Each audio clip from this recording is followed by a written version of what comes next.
안녕하세요. 저는 이제 40대에 접어든 애들 키우고 있는 주부입니다. 애를 키우다 보니까 시간이 어떻게 흘러가는지 알 수가 없네요. 30 중반에 결혼해서 남들처럼 알콩달콩 행복하게 살 수 있을 거라 생각을 했는데 결혼이라는 건 생각보다 더 큰 현실이더라고요. 큰 벽을 마주한 느낌이 들었다고나 할까요? 여러분들은 통장에 정말 10만 원도 없어서 곤란했던 적이 있으셨을까요? 전 있었습니다. 아이 둘을 키우며 들어갈 돈이 어찌나 많은지 정말 통장 잔고가 10만 원도 안 남았을 때가 있더라고요. 그 와중에 형편이 어려운 친정까지 정말 내 인생은 왜 이렇게 힘들까 싶었던 순간 저에게도 별이 번쩍이는 일이 일어났습니다. 그 별이 정말 저를 도와주기 위한 길 안내를 해주는 별이었는지는 모르겠지만 별 본 날의 이야기를 여러분들께 한번 소개해보고자 합니다. 여러분, 아주 반짝거리는 이야기일 수 있으니 끝까지 잘 따라와 주시면 감사하겠습니다. 남편이랑 결혼을 할 당시 저희는 서로를 위해서 항상 노력하고 마음을 써주기로 약속을 했었습니다. 남편은 장남이었고 밑으로 여동생이 하나 있었는데 여동생이 많이 아팠었어요. 어릴 때 뇌성마비를 앓고 난 이후 말도 제대로 하지 못하고 눈을 깜빡이거나 고갯짓을 하는 것으로 의사소통을 해야 했거든요. 거기다가 남편이랑 성별이 달랐기 때문에 시어머니께서 오롯이 시누이를 책임지고 계셨었죠. 제가 시집을 오겠다고 처음 인사를 드리러 왔을 때 누구보다 반갑게 맞이해 주셨던 것은 시어머니셨습니다. 시어머니께서는 홀로의 몸으로 아들을 공부시키고 아픈 딸을 돌보느라 많이 지치신 상태였어요. 그나마 남편이 대기업을 다니며 돈을 잘 벌어오고 있었기 때문에 집안이 굴러가고 있었던 거죠. 시아버지께서는 일찌감치 딸이 뇌성마비 환자인 것을 못 견디겠다고 바람을 피워 집을 나가신 상태였습니다. 그러니 시어머니 혼자서 아들과 아픈 딸을 키우느라 얼마나 힘드셨겠어요? 그런 와중에 며느리가 들어온다고 하니까 무척이나 기뻐하셨죠. 그게 다른 속셈이 있었을 거라곤 그때는 전혀 생각지도 못했었어요. 아이고, 우리 아들이 언제 장가를 가나 했더니 드디어 장가를 가네. 내가 얼마나 기쁜지 모른다. 며느리 보고 싶어서 안달복달이 나 있었는데 이렇게 참하게 생긴 며느리가 들어오다니 내 인생에 이제 걱정거리가 싹 사라진 기분이야. 그래서 우리 며느리는 뭐 하는 아이라고? 저는 아주 작게 동네에서 커피숍을 운영하고 있어요. 저렴한 가격에 커피를 팔고 있어서 그런지 단골 손님들도 꽤 많고요. 커피숍? 자영업을 하는 게 쉬운 일은 아니라고 하던데 장사는 잘 되고 있는 거지? 우리 아들이랑 합심해서 잘 먹고 잘 살아야 하는데 그 어디 하나 부족한 게 있으면은. 엄마, 무슨 소리라는 거예요? 이 사람 커피숍 한 지 꽤 됐어요. 저희 회사 근처라서 저도 자주 팀 사람들이랑 사 먹고요.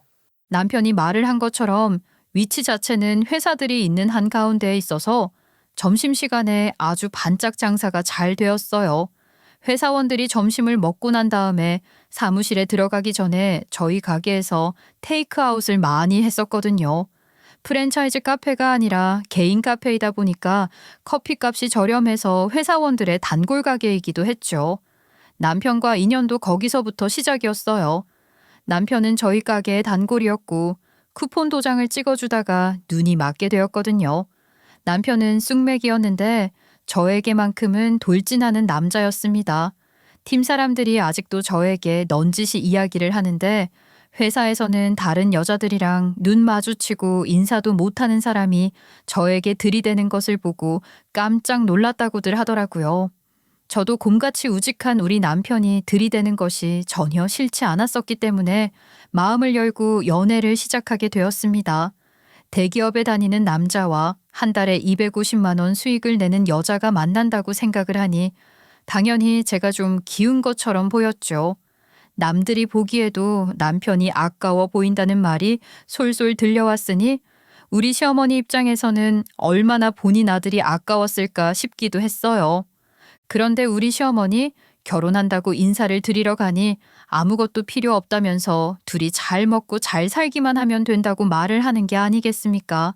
저는 그런 시어머니가 정말 호쾌한 성격을 가지고 있고 통도 큰 사람이라고 생각을 했어요. 그래서 더더욱 잘 지낼 수 있을 것이라고 믿어 의심치 않았고요.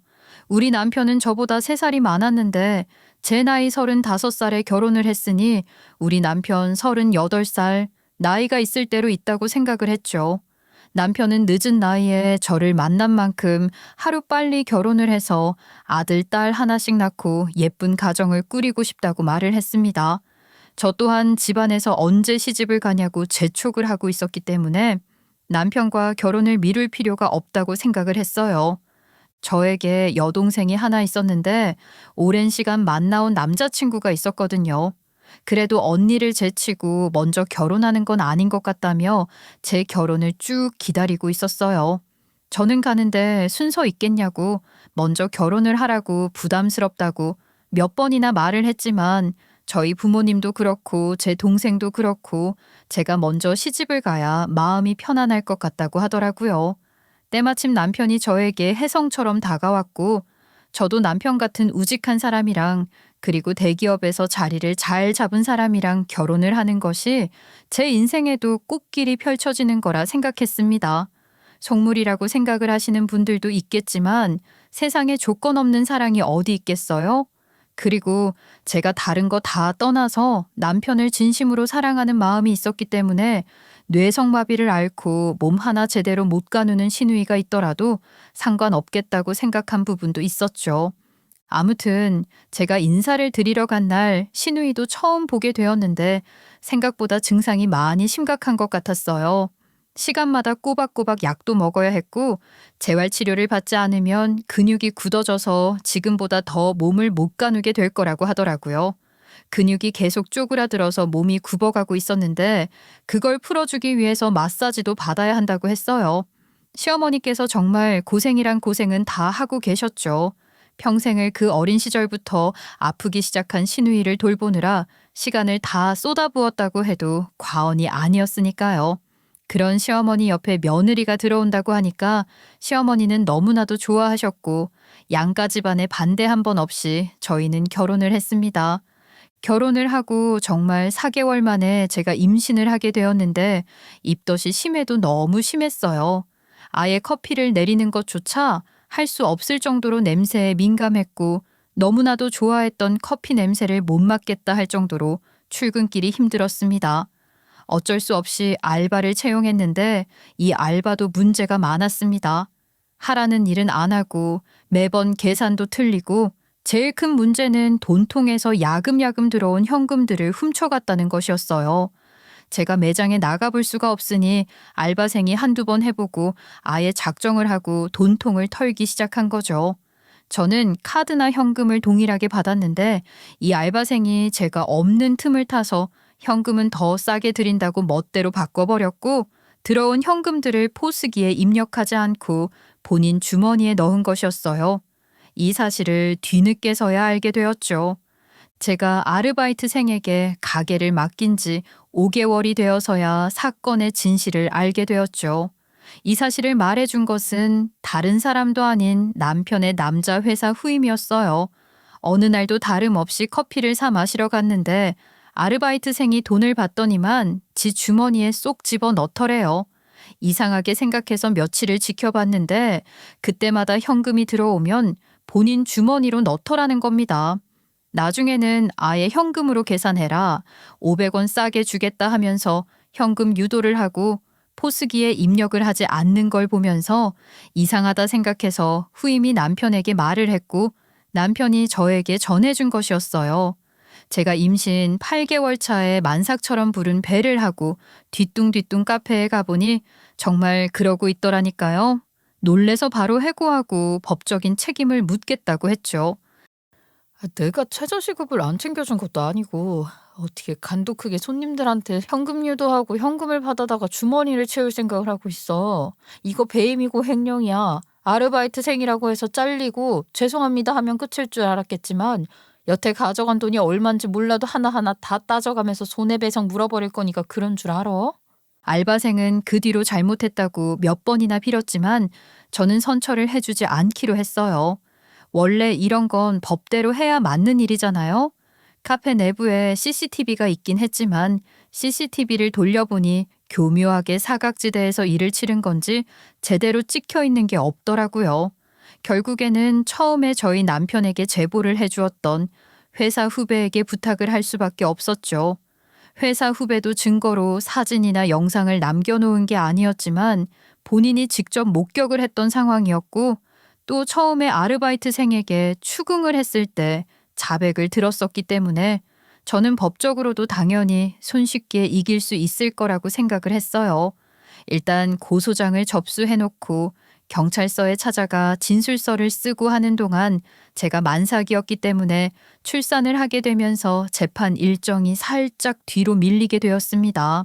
몸조리를 하고 조리원에서 퇴소를 하고 아이가 50일은 지나야 재판도 할 수 있을 거라 생각을 했는데 그동안 이 아르바이트생이 어디서 무슨 이야기를 들은 건지 증거가 정황 증거밖에 없다는 이야기라도 들은 건지 발뺌을 하기 시작한 겁니다. 저는 돈 훔친 적 없어요. 사장님이 안 계셔서 누구보다 열심히 일했고 현금으로 받는 것들은 돈통에 넣어뒀고요. 그리고 요즘 누가 현금 들고 다녀요? 전부 다 카드 매출이지. 너 지금 무슨 소리를 하는 거야? 분명히 너도 인정했잖아. 사람들한테 현금으로 결제하면 500원 깎아주겠다 하면서 현금 받았고 그거 다 네 주머니에 넣었다고 했잖아. 제가요? 제가 언제요? 아니 사장님 증거도 없으시면서 그러는 건 좀... 그리고 사장님께서 하도 득달같이 달려드시면서 추궁을 하시니까 제가 지레 겁이 나서 알겠다고 한 부분도 있어요. 저는요 정말로 돈 안 훔쳤고요. 사장님께서 증거도 없이 이러시면 제가 되려 무고죄로 고소할 수 있다고 하던데요. 무고죄를 들먹이면서 말을 하는 게 정말 기가 막히더라고요. 출산하고 몸조리를 해도 시원치 않을 판에 제가 정말 이리저리 저희 단골 손님들 찾아다니면서 아르바이트생이 현금 결제하면 500원 깎아준다고 했냐 안 했냐 물어보고 있어야 한다는 게 미치겠더라고요. 제가 저지 계속 돌아서 수유도 시간마다 해야 했고 유축도 해야 했는데 카페에 앉아서 오시는 손님들 붙잡고 그런 걸 물어보고 있었으니까 얼마나 지쳤겠어요. 그러니 남편의 후배가 저에게 오히려 미안해 하더라고요. 아유, 형수님 어쩌죠? 제가 괜한 이야기를 해서 이렇게 시간만 보내고 변호사 비용만 쓰게 되는 건 아닌지. 아니에요. 저는 되려 너무 감사하죠. 도훈 씨 아니었으면 여태까지 저는 아르바이트생 말만 믿고 장사가 많이 안 되나 보다 했을 거예요. 옆에 프랜차이즈 카페도 하나 생겼다면서요. 그것 때문에 매출이 떨어졌겠거니 하고 말았겠죠. 말해주셔서 감사해요. 그 후배는 책임감이 강한 사람이었습니다. 제가 출산을 하면서 이런 일이 벌어졌으니까 정말 몸이 마음처럼 잘 따라주지 않았어요. 뼈 사이에 바람이 든다고 하죠. 바람이라도 든 건지 시큰시큰 손목도 발목도 아프고 아이를 돌봐야 하는 시간 때문에 카페에 나와서 일 처리를 하는 시간도 별로 없고 몸이 10개라도 부족하겠다 싶었었죠. 그 빈틈을 열심히 메워준 게 남편의 후배였어요. 평일에는 회사를 다니니까 바쁘다 쳐도 주말에는 회사 근처의 다른 카페를 돌아다니면서 이런 일에 대해 아는 사람이 있는지 없는지 찾아보고 그랬죠. 그러다가 우연히 저희 카페 맞은편에 있는 편의점 사장님께서 추가 증언을 해주시겠다고 말을 해주신 겁니다. 이게 전부 후배분이 돌아다니면서 발품을 팔아준 덕분이었죠. 저는 너무나도 고마운 마음에 집에 초대를 해서 식사를 대접하기로 했었는데 남편이랑도 분명히 미리 말을 해두었었거든요. 그런데 남편이 그날 회사 중요한 일정이 있었던 것을 까먹은 겁니다. 후배는 말단 직원이라서 그런 자리에 끼지 않지만 남편은 직급이 좀 있다 보니까 이사님들이랑 같이 등산을 하고 막걸리를 마시기로 했던 약속이 있었던 거예요.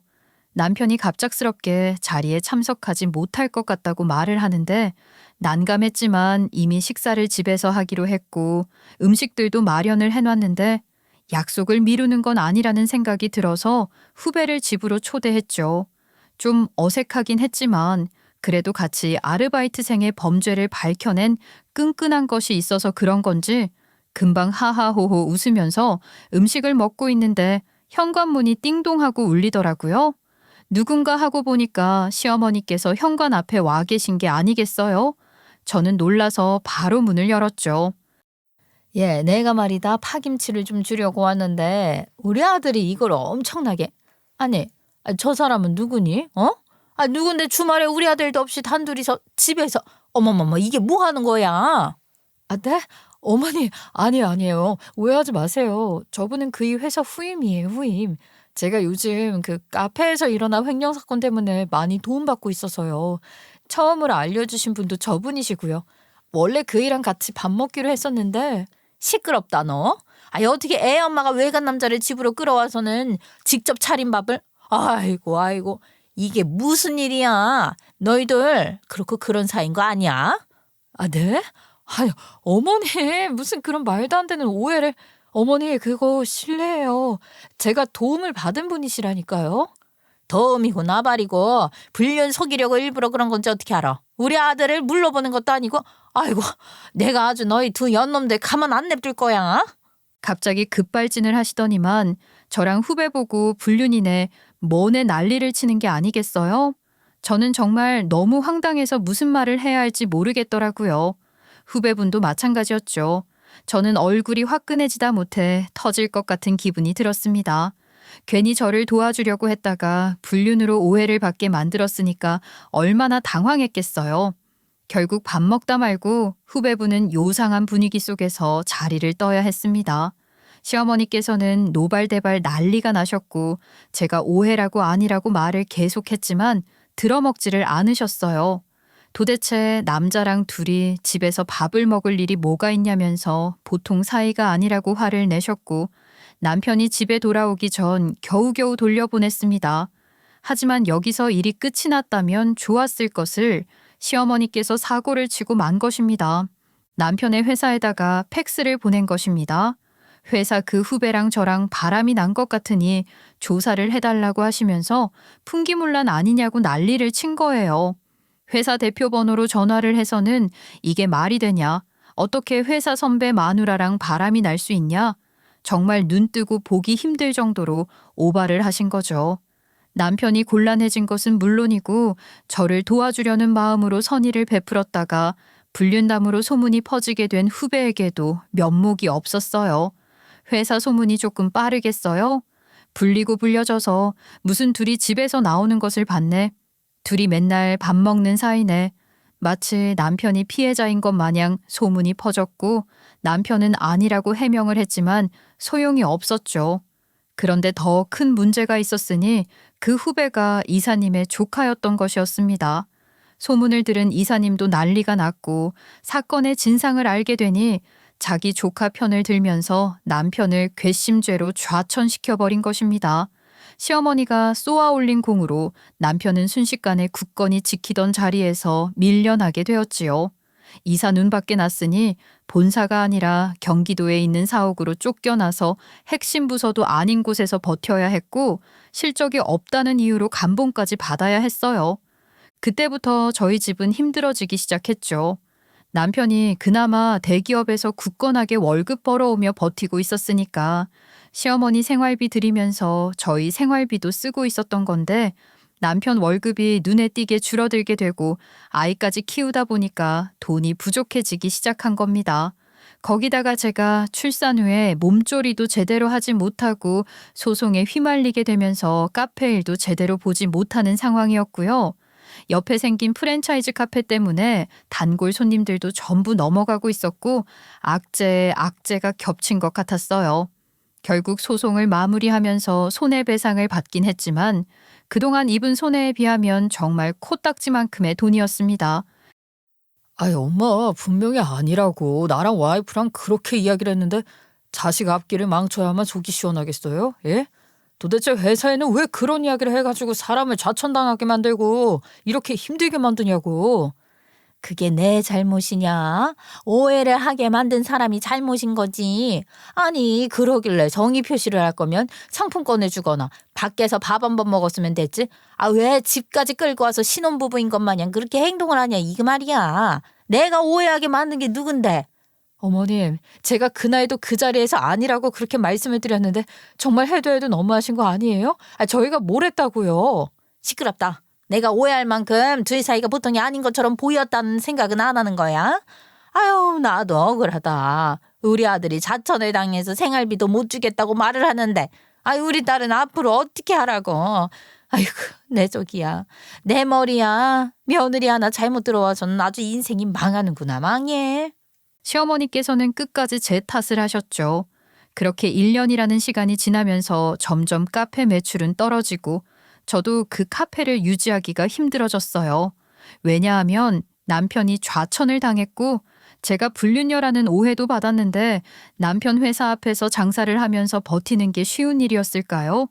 저를 아는 사람들은 저희 카페에 찾아오지 않았죠.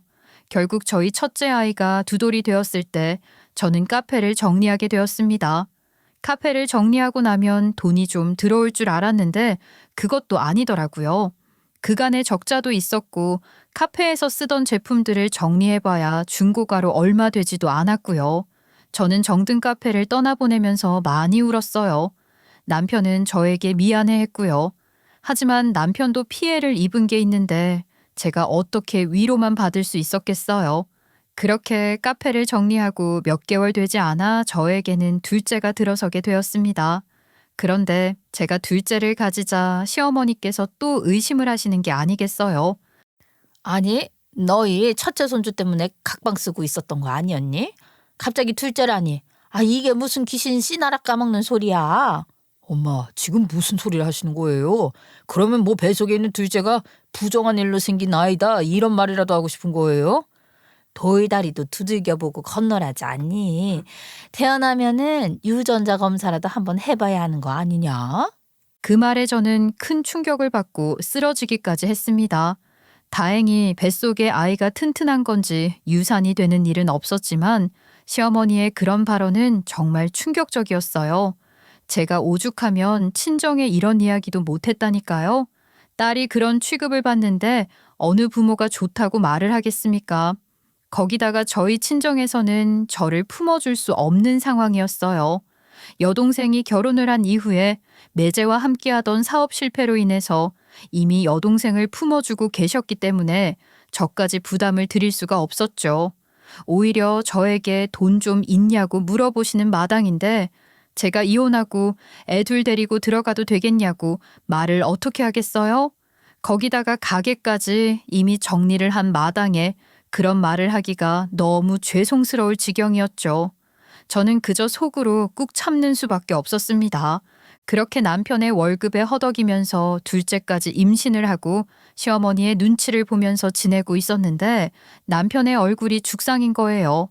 왜 그러나 했더니만 시누이가 발작을 일으켰다는 게 아니겠어요?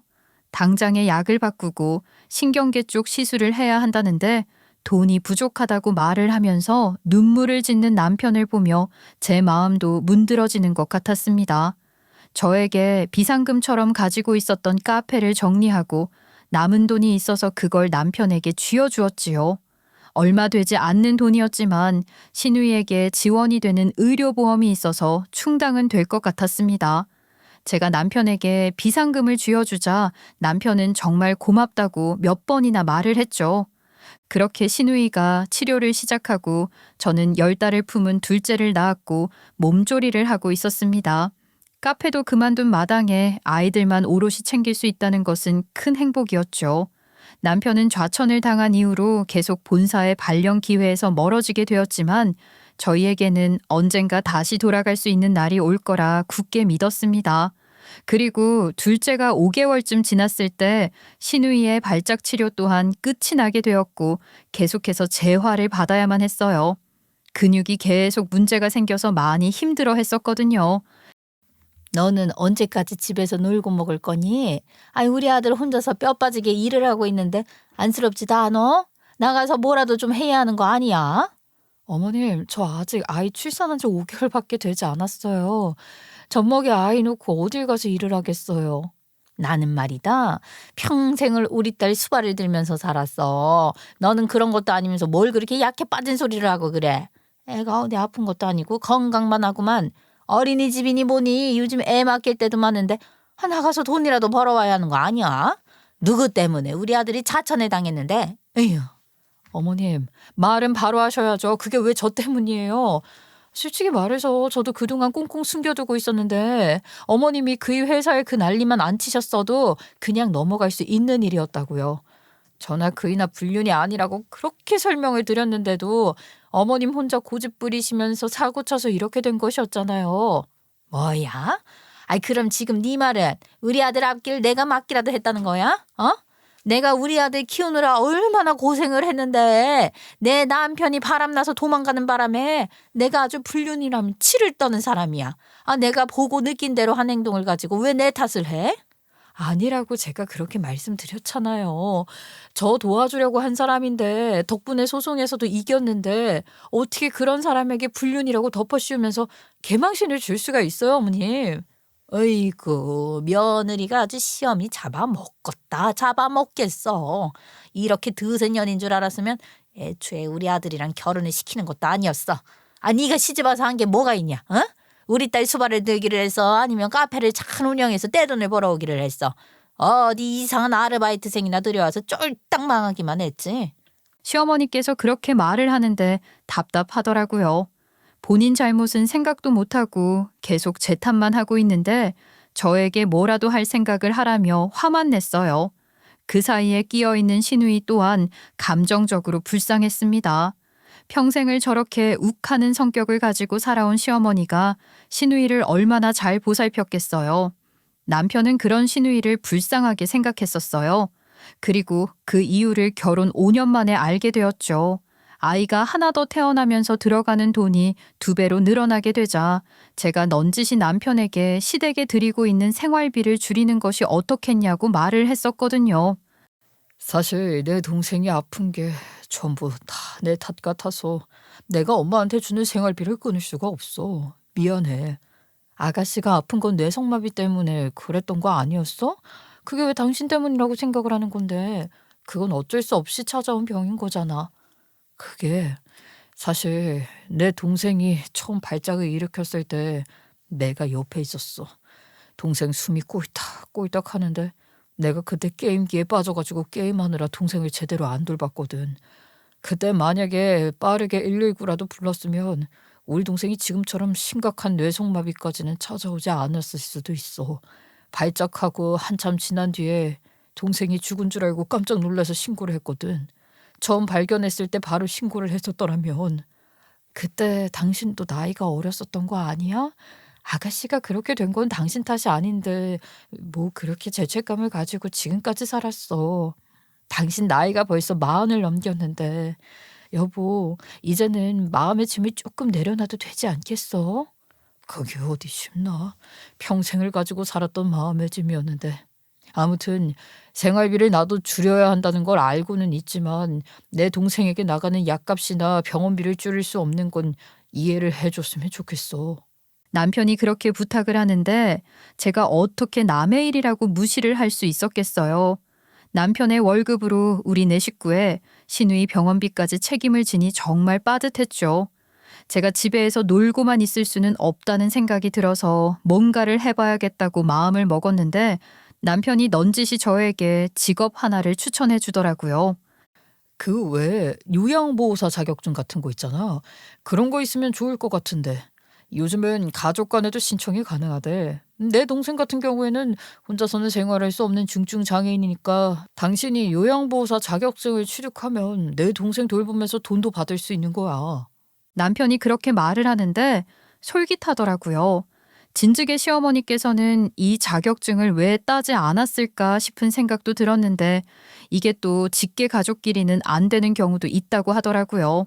불법으로 수급을 받는 경우도 있고 해서 은근히 까다로운 일이라고요.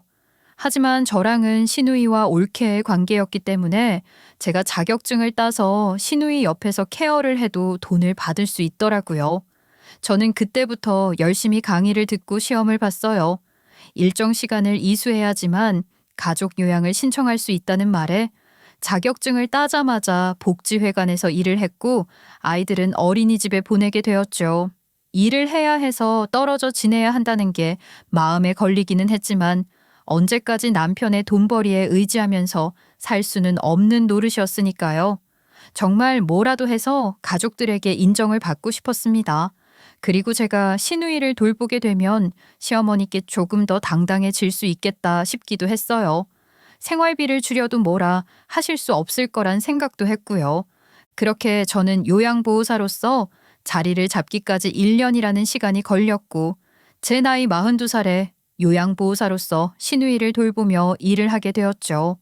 그런데 시어머니께서 아무래도 저를 며느리로 인식을 하시다 보니까 제가 하는 일 하나하나에 트집을 잡으시는 겁니다. 요양보호사로서 제가 시누이를 1대1로 케어를 하고 시누이의 몸이 뭉치지 않도록 마사지도 해주고 하면서 옆에서 간호를 하고 있었는데 시어머니께서는 저를 며느리로 인식을 하시다 보니 잡일까지 다 시키시는 거예요. 예, 저기 어제 먹은 것도 설거지를 안 해놨던데 설거지 좀 해놔라. 그리고 집안에 뭔 놈의 머리카락이 그렇게 떨어져 있는지 청소기도 한번 돌리고. 어머님, 제가 여기 며느리로 온 게 아니라 아가씨 케어하러 온 요양보호사잖아요. 오늘은 간단한 재활치료도 같이 하기로 해서 저 아가씨랑 같이 힘주는 연습하기로 했어요. 뭐야? 아니 그거 뭐 얼마나 걸린다고. 청소기 한번 돌리고 설거지 한번 하면 되는 건데 지금 또 시엠이 말을 무시하겠다는 거야? 일정이라는 게 있어서 그런 거죠. 저도 이게 국가 자격증이다 보니까 매일매일 보고를 해야 하는 것들이 있어서 그래요. 어차피 대충 해도 돈만 받으면 그만 아니냐? 그래서 너 월급이 언제 나온다고 했지? 내가 아주 배가 고라서 미치겠다. 고기도 안 먹은 지가 얼마나 됐는지 고기 좀 먹어야겠어.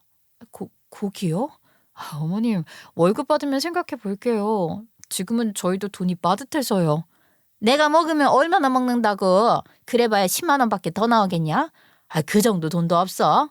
어휴, 진짜로 자식이라는 게 어쩜 이렇게 속만 썩이는지. 지혜미가 고기 먹고 싶다고 말을 해도 돈 없다고 무시해대고. 아우 내가 속 터지지 속 터져. 안 먹었다는 사람 치고는 살이 퉁실퉁실하게 올라오신 시어머니였지만 제가 여기서 말꼬리를 잡고 늘어져 봐야 손해만 막심하지 않겠어요. 제 시간만 버리는 일이었죠. 저는 그냥 시어머니의 말을 무시하고 시누이만 챙겼습니다. 매뉴얼대로 마사지도 하고 몸도 씻겨주고 밥도 챙겨 먹이고 그러고 있었는데 전화벨이 띠리링 하고 울리더라고요. 뭔가 하고 봤더니 저희 친정엄마 아니겠습니까? 평소에 연락을 잘 하지 않으시는 친정엄마라 무슨 일이 생긴 건가 싶어서 놀래서 전화를 받았죠. 제 나이가 있으니 친정엄마도 70이 넘으셨거든요. 그러니 사건 사고도 많을 때도 갑작스러운 전화에 얼마나 놀랐겠습니까? 엄마, 무슨 일 있어? 갑자기 안 하던 전화를 하니까 무슨 일 생긴 건가 싶네. 별건 아니고. 아니, 내가 지난달에 글쎄 발목을 접질렀는데 며칠 물리치료 받고 괜찮나 했더니 또 시큰거리지 뭐야. 침 한 번 맞을까 싶은데 알다시피 내가 돈이 똑 떨어져서 말이다. 그래도 네 동생이 요즘 일해서 생활비 보태고 있긴 한데 내가 침 맞을 비용까지 달라고 하기가 좀 거시기 눈치가 보이네. 조심 좀 하지 그랬어. 그래서 침 맞는데 얼마나 필요한데요? 그거 한 번 맞아서 될 것도 아니잖아.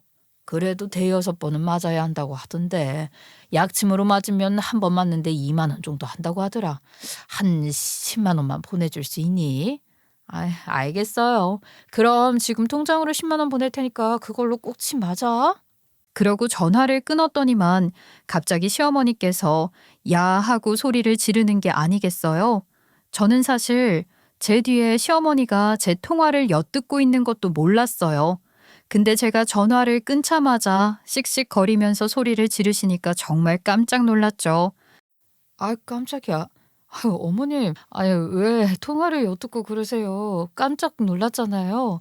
너 내가 고기 먹고 싶다니까는 돈 없다는 식으로 말을 해놓고 감히 네 친정에서 돈 달라고 하니까 냉큼 10만 원을 보내겠다고 그래? 야 그게 네 돈이야? 어?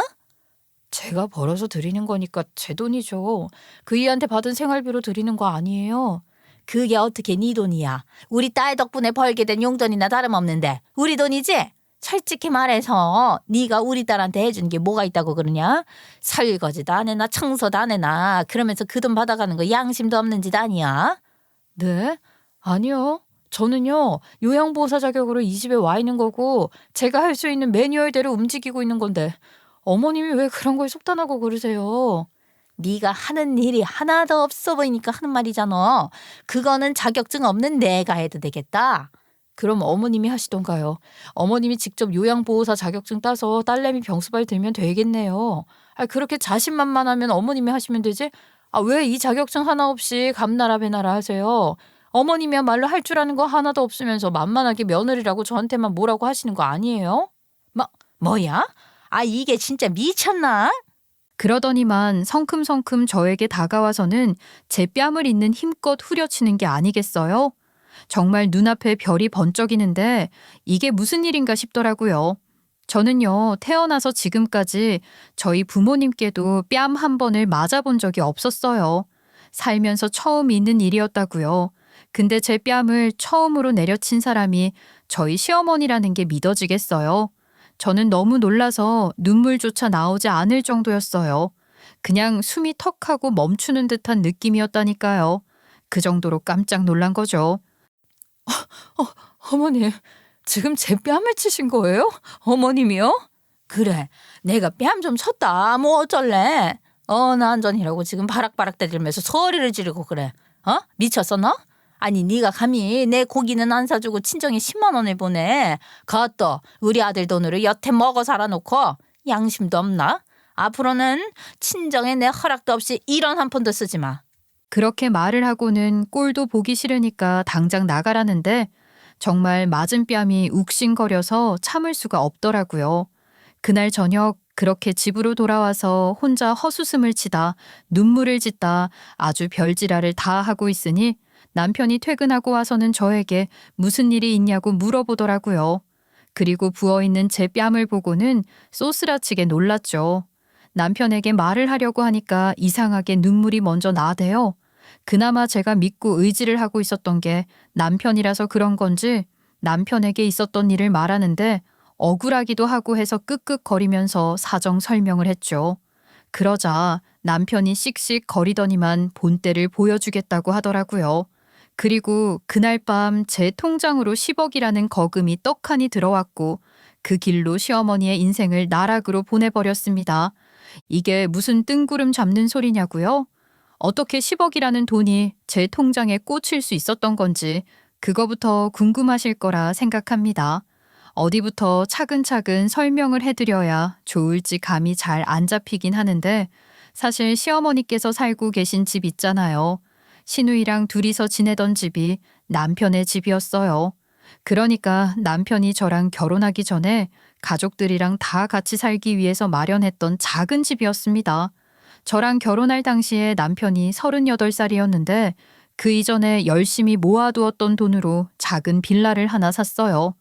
가족들끼리 작지만 함께 할 수 있는 집으로 옥수동 쪽에요. 그리고 저랑 결혼을 할 당시에는 대출을 받아서 저희가 신혼부부로 전셋집을 얻었던 것이었고요. 옥수동에서도 약간 달동네라고 하나요?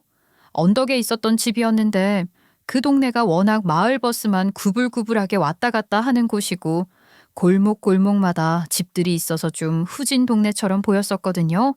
근데 그쪽으로 새 아파트들이 쭉 들어오기 시작한 겁니다. 정말 이름만 들어도 알 법한 비싼 브랜드 아파트들부터 시작해서 어떤 연예인이 거기 들어왔다니 누가 산다 하는 이야기가 줄줄이 들어올 정도로 핫한 동네가 됐어요.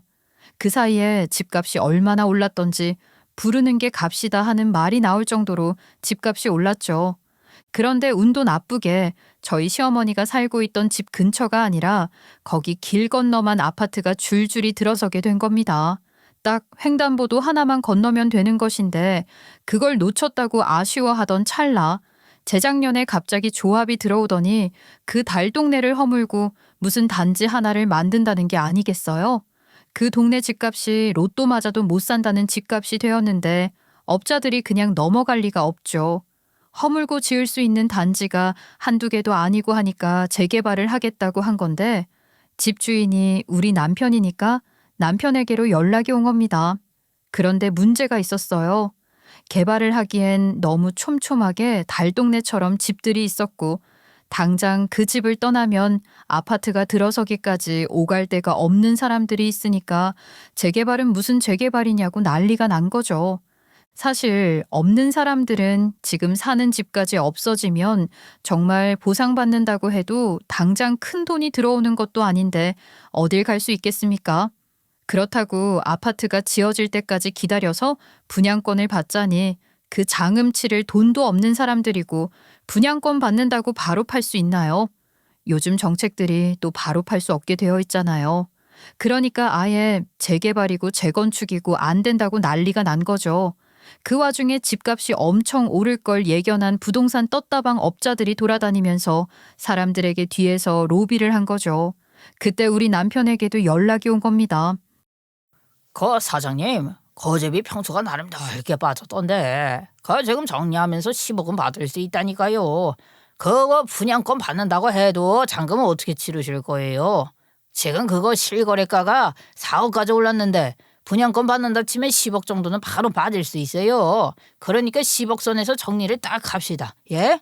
한마디로 그 집을 분양받는다고 치면 장음 치르고 뭐하고 해서 10억에 팔 수 있게 될 건데 장음 치를 돈 부족할 테니 투자를 하고 싶어 하는 사람에게 10억에 넘기자 이거죠. 물론 냅두면 10억보다 그 이상으로 올라갈 수 있는 집이긴 하지만 지금 당장 10억에 팔면 돈이 생기는 거니까 떴다방에서 그렇게 작업을 하는 거예요. 15억, 20억을 바라고 장은 빚내서 치르고 몇 년 묵혀놨다가 오를지 아닐지 모르는 도박을 하는 것보단 지금 10억에 정리하는 게 이득이라고 남편을 꼬신 거죠. 그런데 우리 남편 그 꼬임에 넘어가게 된 거죠. 물론 저도 정리하기를 잘 했다고 생각하는 편이긴 합니다. 왜냐하면 10억이라는 돈이 지금 저희 형편에 만지기 쉬운 돈도 아니고 대기업이라고 해봐야 좌천당해서 실적 못 낸다고 감봉당하는 입장인데 퇴직한다고 해서 퇴직금 널널하게 나오는 것도 아니고 그 큰 돈을 어디서 만져보겠습니까? 게다가 그 주변 사는 사람들이 재개발을 한 해만 해가지고 농성을 하는 마당에 10억에 팔아치우는 게 현실적으로 훨씬 이득이라 생각을 한 것이지요. 거기다가 제가 요양보호사로 일을 하고 있었잖아요. 시누이를 전담하고 있는 상태에서 그 10억에다가 저희 집 전세자금 뺀 돈 합치면 온 식구가 같이 살 수 있는 집은 얻을 수 있을 거라 생각을 한 거죠. 그러면 제가 조금 더 여유 있게 일정을 움직일 수도 있겠다 싶었어요. 어차피 시어머니께 생활비로 드리는 돈이 있었는데 합가를 해서 살면 그 돈도 세이브할 수 있다고 생각을 했고요. 여러모로 저희 가족 상황에는 잘 맞는 일 같아서 남편이 그 집을 정리하고 저희가 합가를 할 생각을 하고 있었는데 그 막바지 계약을 마치고 이런 일이 일어나게 된 것입니다. 시어머니께서 제 뺨을 후려치는 사건이 일어날 줄 누가 알았겠어요? 남편은 저에게 이야기를 듣자마자 분노를 참지 못했습니다. 내가 그동안 당신한테 얼마나 미안했는지 몰라. 아이, 우리 엄마 그런 욕심부터 시작해서 당신한테 난리치는 거 보면서도 당신이 꾹 참아준 거 내가 잘 알고 있어. 내가 당신한테는 정말 면목이 없다. 아이, 내가 당신한테 줄 수 있는 마지막 카드가 이거 하나뿐이야. 남편이 저에게 통장을 하나 내밀었습니다. 통장에는 10억이 들어있었고 그 돈은 앞으로 제 돈이라고 했어요. 저는 어안이 벙벙했죠. 남편이 시댁을 정리한다는 건 알고 있었지만 그 통장을 저에게 주는 이유를 정확하게 몰랐거든요. 제가 멀뚱멀뚱 바라보고 있으니 남편이 저를 꼭 끌어안아 줬어요. 마음 같아서는 우리 가족 내가 챙기고 싶다고 하고 싶은데 그건 욕심이라는 거 잘 알고 있어. 내 동생 그 돈으로 요양병원 넣어주고 당신은 요양보호사로 일하면서 당신 하고 싶은 거 해. 우리 그냥 서로 행복하게 살자. 응? 그럼 어머님은 어쩌게? 여태 엄마 욕심껏 하고 싶은 거 다 하게 해드렸잖아. 아니, 우리 애들 미술학원 다니고 싶다는 것도 돈 없어서 못 해주면서도 우리 엄마가 뭐 사게 얼마 달라, 이거 하기에 얼마 달라 할 때마다 꼬박꼬박 주머니 채워드렸어. 이제 그만하자 그거. 남편은 그렇게 말을 하고 본인이 알아서 하겠다고 했어요. 그리고 며칠 뒤 부동산에서 집을 빼달라고 한 건지 시어머니께서 놀라서 저희 집에 찾아오셨죠. 아니 이게 어떻게 된 일이냐? 갑자기 집이 팔렸다고 집을 비우라는데 이게 뭔 소리야? 멀쩡한 집을 왜 팔어? 아직 그 이한테 얘기 못 들으셨어요? 그 집 팔았어요. 재개발 이야기 나오고 집값이 많이 오르기도 했고요. 사겠다는 사람이 있을 때 팔아치우는 게 저희한테도 도움이 될 것 같아서요. 그러면 당장 우리는 어디를 가라고? 이 좁아 터진 집에서 우리 딸이랑 같이 어떻게 살아? 지금 손주들 나한테 떠맡기고 너는 뭘 하려고 그래? 뭘 더 맡겨요, 어머님. 아가씨는요, 그이가 요양병원 알아본대요. 정말로? 아니, 그러면 이제 요양병원에서 케어받을 수 있는 거냐? 나도 그럼 이제 하고 싶은 거 할 수 있는 거고? 예, 그이가 보낸다고 했으니까 조만간 병원으로 옮길 거예요. 아이고, 드디어 자유다, 자유. 그러면은 내 집은 너희 집으로 옮기면 되는 거냐? 아니요. 어머님 지내실 곳은 앞으로 어머님이 알아보셔야죠. 뭐야? 아내, 지금 그게 뭔 소리야? 나한테 내가 살 집을 알아보라고? 아, 내가 뭔 돈이 있어서 집을 알아보냐? 아, 돈은 너희가 줄 테니까 살 집을 알아보라 이 소리지? 저희가 돈이 어디 있어서 집을 해드리겠어요. 이게 다 뭔 소리야? 그러면은 당장 나한테 어딜 가라고? 아니, 집 팔았으면 그 돈이 있을 거 아니야. 시어머니께서 씩씩거리면서 말을 하는데 제가 입을 꾹 다물었죠. 그러니까 가슴을 팡팡 치시대요. 남편이 퇴근할 때까지 팔짱 떡하니 끼고 소파에 앉아있더니만 남편 오는 소리에 쏜살같이 달려가서는 남편에게 넋두리를 늘어놓으시더라고요. 어매매, 어떻게 한마디 언질도 없이 집을 팔아놓고 지 동생만 요양병원에 넣어주고 나는 버리겠다는 소리를 하고 있어. 내가 그런 소리를 들어야 해? 여태 해드렸잖아요. 힘들게 저랑 동생 키웠다고 그 몫을 받아야겠다고. 벌써 20년이 넘었어요. 저 대학 졸업하고 나서부터 지금까지 제가 벌어온 돈 엄마가 꼬박꼬박 가져가셨잖아요. 제가 몰래 모은 돈으로 투자한 거 그것까지 전부 집에 쏟아 부었잖아요. 여태까지 키운 목 다 받아내셨으면서 뭘 더 달라고 그러세요? 예? 그렇다고 이 늙은 어미를 잊어서 맨땅에 버린다는 게 말이나 되는 소리야?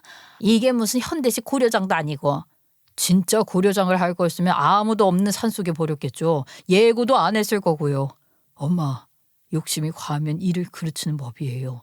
도대체 우리 마누라뺨은 왜 때린 거예요?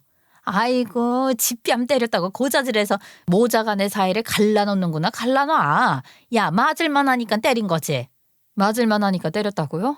어머님, 지금 그 벌을 받으시는 거예요. 어머님께서 멋대로 오해해서 이 앞길 망친 거, 저한테 시집살이 시킨 거, 아가씨는 제대로 돌본 적도 없으면서 인생을 아가씨 때문에 허비한 것처럼 말하고 다닌 것도 모조리 다요.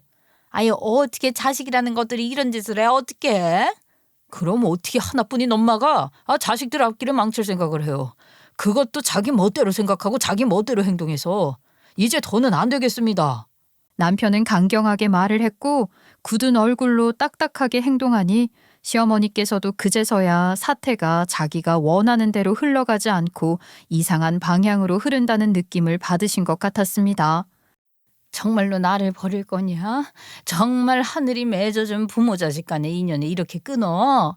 여태 그 하늘이 맺어준 부모 자식 간의 도리로 열심히 살았습니다. 하지만 이제는 아닌 것 같아요. 어머니, 저는요 할 만큼 했습니다. 남편은 그렇게 말을 하며 고개를 푹 숙였고 시어머니 눈에는 눈물이 가득 차올랐습니다. 바닥에 주저앉아서 어떻게 아들이 이럴 수가 있냐고 난리를 치다가 저를 붙잡고 잘못했다고 빌더라고요. 하긴 이렇게 빈털터리로 쫓겨나게 생겼는데 빌고 또 빌어도 시원치 않겠죠. 얘 며느라가야, 내가 잘못했다. 너한테 이상한 오해를 하고 내 자식 앞길 망친 거 다 인정하마. 내가 이 나이에 지금 쫓겨나면 어디 가서 어떻게 살겠니? 앞으로는 너희한테 뭐 하나 바라는 거 없이 조용히 지내마. 그러니까 제발 나한테 이러지 말아다오.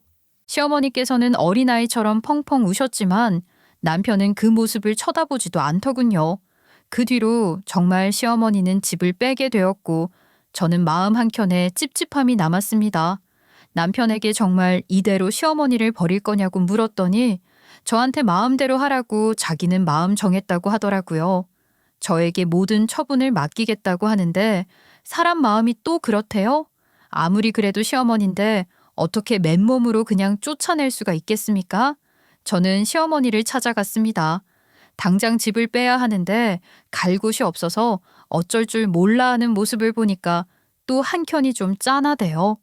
저한테 못된 시어머니도 제 뺨을 갈긴 시어머니라 하더라도 자식된 도리로 어떻게 모른 척 할 수 있겠습니까? 제가 모른 척 한다고 해서 제 마음이 온전히 편해지는 것도 아닌데요. 그래서 저는 그 10억 중에 1억을 빼서 시어머니가 혼자 지내실 수 있는 원룸 전세를 하나 구해드렸습니다. 그래도 혼자 살기 넉넉한 공간이었지요. 시어머니께서는 면목이 없으신지 제 얼굴조차 제대로 쳐다보지 못하셨어요. 그럴 만도 하죠. 그렇게 못살게 굴던 며느리였는데 결국 마지막에 손을 내민 것 또한 며느리였으니까요. 내가 말이다. 너무 옛날 사람이었어. 요즘은 며느리에게 잘해주고 좋은 것만 보여줘도 모자란 세상이라던데. 아이 내가 너무 옛날처럼 시어미 말이 다 법이지 하면서 살았던 것 같아. 내가 너무 멍청하게 살았어. 내가 오갈 곳이 없어서 친구들한테 연락을 하니까 하나같이 내가 잘못했다고 하더라. 며느리를 상정같이 모셔야지. 응? 우리 며느리가 대단한 거라고들 하대. 어머님, 솔직히 저 끝까지 고민했어요. 그런데 제 마음이 안 편하겠더라고요. 제가 이렇게 어머님 버리면 속이야 잠시 시원할지 모르겠지만 평생 마음의 짐으로 남을 것 같았고요. 아직 늦지 않았다고 생각하기도 해요. 어머님, 저랑 진짜 잘 지내실 수 있겠어요? 그래. 네가 나한테 기회를 한 번만 더 주면은 내가 정말로 잘하마. 내가 정말로 잘할게. 미안하다. 미안해. 뺨 때린 것도 미안하고 그동안 말도 안 되는 트집 잡은 것도 다 미안해. 시어머니께서 정말 쥐구멍에 들어가고 싶다는 심정으로 이야기를 하시는데 그 진심이 조금은 느껴지더라고요. 그래서 원룸으로 안내를 해드리고 여기서 지내시라고 하니 고맙다고 연신말을 뱉으셨습니다. 그 뒤로 시누이는 정말 뇌성마비 환자들을 잘 돌봐줄 수 있는 요양병원으로 옮기게 되었고요. 저는 요양보호사로 남편은 여전히 실적을 채우며 다시 본사에 들어가기 위해 노력하는 회사원으로 지내고 있습니다. 시어머니요? 가끔은 반찬도 해다 주시고 급할 땐 저희 아이들도 돌봐주시면서 잘 지내고 계십니다. 이제는 쓸데없는 트집 한번 잡지 않으시고요. 제가 일하느라 힘든 것을 이해해 주시면서 서로 그렇게 돕고 왕래하며 지내고 있어요. 진즉에 이랬으면 좋았을 걸 그랬죠? 그래도 뒤늦게나마 좋은 관계로 발전할 수 있음에 감사함을 느낍니다. 여러분, 저는 지금 현재에 만족스러워요. 앞으로 더욱더 끈끈한 우리 가족이 되길 바라면서 사연을 마치도록 하겠습니다. 감사합니다.